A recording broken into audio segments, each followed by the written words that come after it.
E.R. Sheikh बने आयुध निदेशालय के पहले महानिदेशक।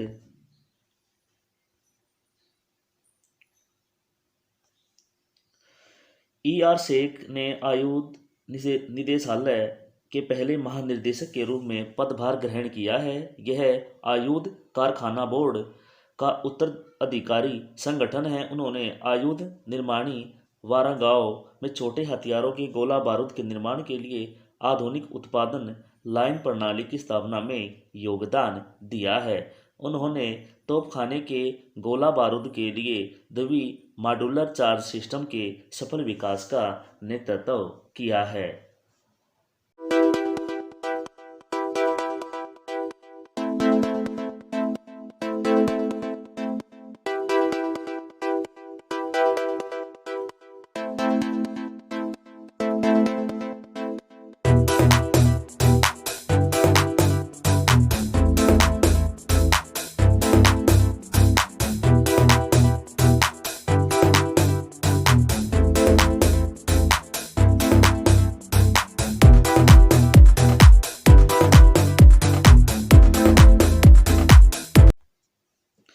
केंद्र ने बौद्ध circuit train FAM tour and conference का आयोजन किया।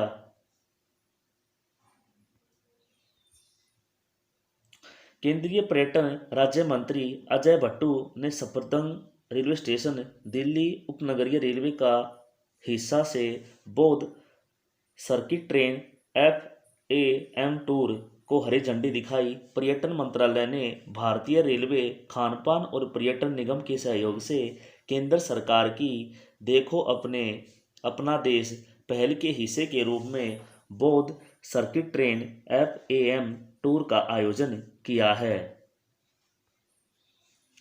भारतीय हॉकी खिलाड़ियों ने FIH स्टार्स अवार्ड्स में जीत हासिल की है।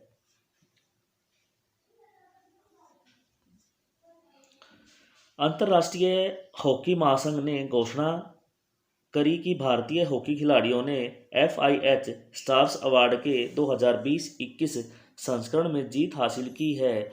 विजेताओं का फैसला 23 अगस्त से 15 सितंबर तक किया गया एक ऑनलाइन सर्वेक्षण के आधार पर किया गया था, जिसमें राष्ट्रीय संघों, उनके संबंधित राष्ट्रीय कप्तानों और कोचों, खिलाड़ियों, मीडिया और हॉकी प्रशंसकों ने अपने वोट डाले थे। FIH स्टार्स अवार्ड 2021 विजेताओं की सूची। Player of the year Harmanpreet Singh पुरुष और गुरजीत कौर महिला। Goalkeeper of the year PR Sreejesh पुरुष और सविता पुनिया महिला। Rising star of the year Vivek Sagar Prasad और शर्मिला देवी महिलाओं में। Coach of the year Graham Reid पुरुष और जोवर्ड मारिन महिला। कर्नाटक विकास ग्रामीण बैंक को 2 राष्ट्रीय पुरस्कार मिले हैं।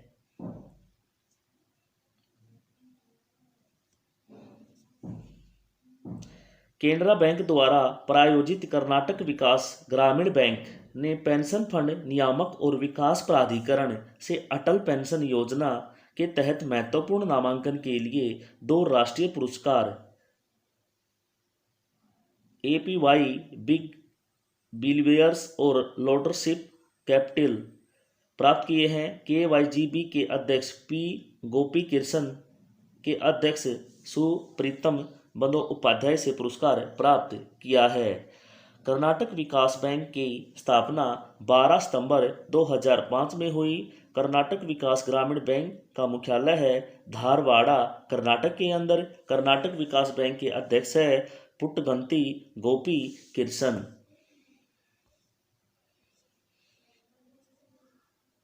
टाटा समूह ने एयर इंडिया के लिए बोली जीती है।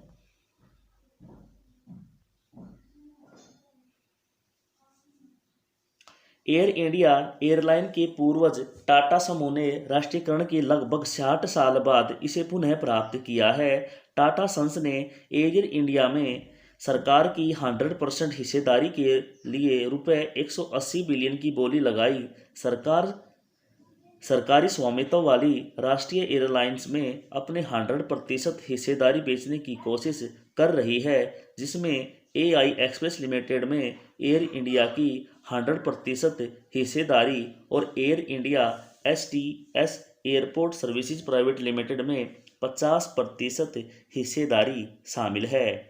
एयर इंडिया का इतिहास। जेआरडी टाटा ने अक्टूबर 1932 में एयरलाइन की स्थापना की और उस समय इसे टाटा एयरलाइंस कहा जाता था। यह 68 वर्षों के बाद एयर इंडिया की टाटा में वापसी का प्रतीक है।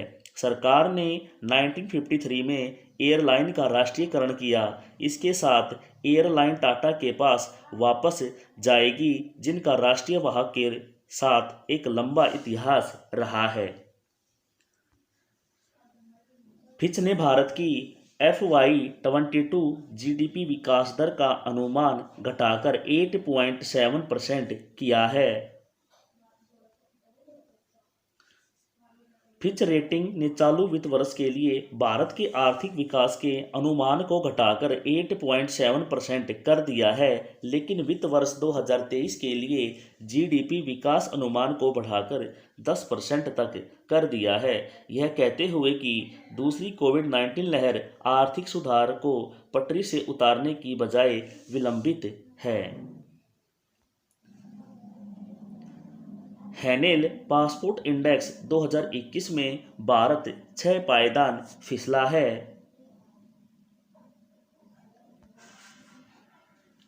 हैनेल पासपोर्ट इंडेक्स 2021 में भारत की रैंक पिछले साल से 6 स्थान फिसलकर 90 हो गई है, जो दुनिया के सबसे अधिक यात्रा अनुकूल पासपोर्ट की सूची है। जापान और सिंगापुर पासपोर्ट इंडेक्स पर पहली रैंकिंग रखते हैं। सूचांक में 227 गंतव्य और 199 पासपोर्ट शामिल है। सूचांक ऐसे समय में आया है जब देश कोविड-19 महामारी के प्रकोप के बाद से लगभग 2 वर्ष के बाद अंतर्राष्ट्रीय अंगतुर्कों के लिए यात्रा प्रतिबंधों में ढील दे रहा है। Ranking international air transport association के आंकड़ों के सर्वेक्षण पर आधारित है। सूचांक में शीर्ष 5 देश: rank 1 Japan Singapore, rank 2 Germany दक्षिण Korea, rank 3 Finland Italy Luxembourg और Spain, rank 4 Australia Denmark, rank 5 France Ireland Netherlands पुर्तगाल और स्वीडन। दुनिया के 5 सबसे कम ताकतवर passport: Afghanistan, Iraq, Syria, Pakistan और यमन। फोर्ब्स इंडिया की रिच लिस्ट 2021 में मुकेश अंबानी टॉप पर हैं। रिलायंस इंडस्ट्रीज लिमिटेड के चेयरमैन मुकेश अंबानी ने फोर्ब्स इंडिया 2021 की रिच लिस्ट में टॉप पर हैं। सूची में भारत के 100 सबसे अमीर भारतीयों का स्थान है। उन्होंने 2008 के बाद से फोर्ब्स इंडिया की सूची में लगातार 14वें वर्ष सबसे धनी भारतीय के रूप में अपना स्थान बरकरार रखा है। नोबेल शांति पुरस्कार 2021 की घोषणा।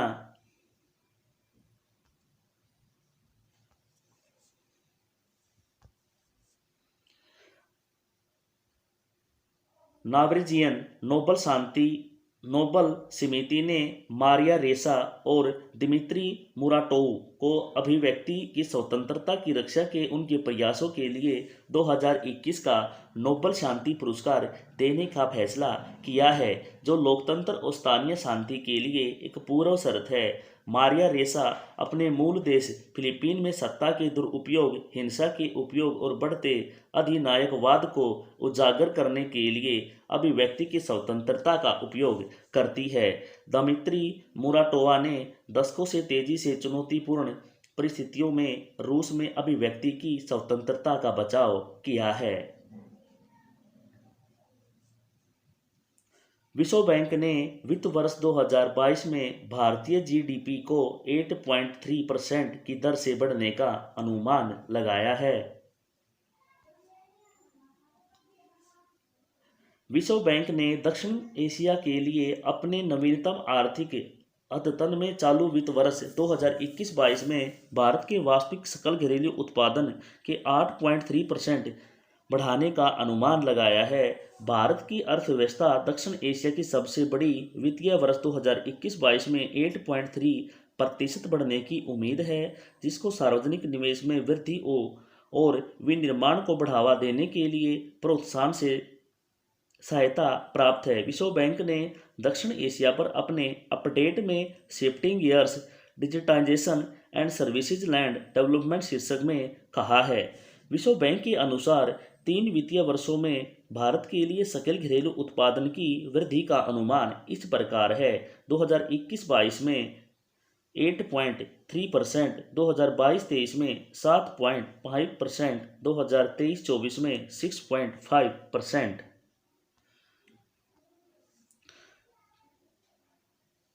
जयतीर्थ राव की पुस्तक अर्थशास्त्री गांधी।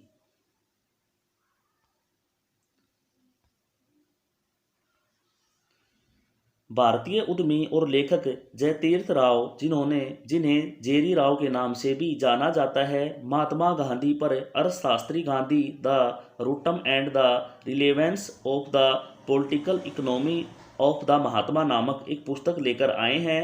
जयतीर्थ राव सॉफ्टवेयर कंपनी एम्फोसिस के संस्थापक और पूर्व सीईओ भी हैं। PL Harnad Paradip port trust के अध्यक्ष नियुक्त हुए हैं।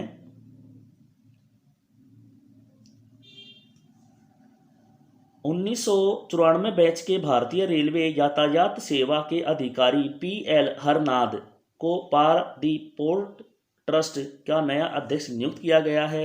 हरनाथ ने अपनी 27 साल की सेवा के दौरान विभिन्न पदों पर काम किया है, जिसमें भारतीय रेलवे में 22 साल और बंदरगाह जहाजरानी एवं जलमार्ग मंत्रालय में 5 साल शामिल है।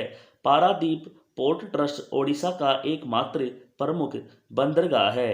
पारादीप पोर्ट ट्रस्ट मुख्यालय पारादीप ओडिशा और पारादीप पोर्ट ट्रस्ट खोला गया 12 मार्च 1966 के अंदर।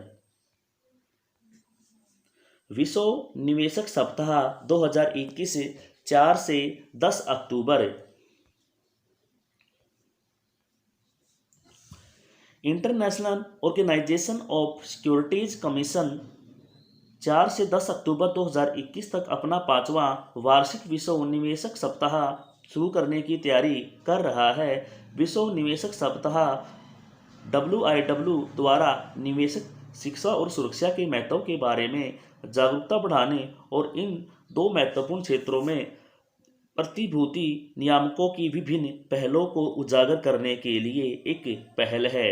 IOC का मुख्यालय मैड्रिड, स्पेन में है और इसके महासचिव पॉल पी एंड्रयूज है और इसकी स्थापना 1983 के अंदर हुई थी।